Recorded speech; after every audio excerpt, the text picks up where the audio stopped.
Mira, la idea es construir una balsa para bajar por el río. La idea es llegar a Iquitos directamente. Toda la ruta quieren conocer. Sí. ¿No será peligrosa? Espero que no. Tiene que estar bien seguro porque llegan al Amazonas y la corriente es más fuerte. Es más fuerte, ¿no? Claro, y tiene que estar bien asegurado su balsa para eso.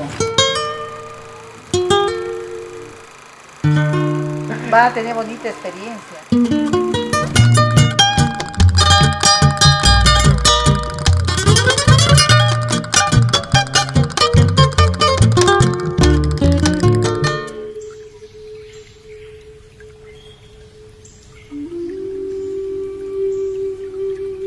El día nada más naveguen, puro día, puro día.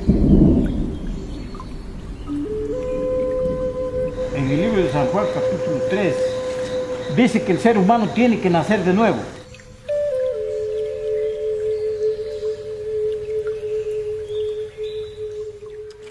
Bueno, es una aventura, ¿no? Pero tiene que tener mucho cuidado.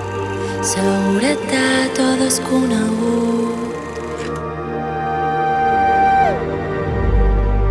Seguridad, todo es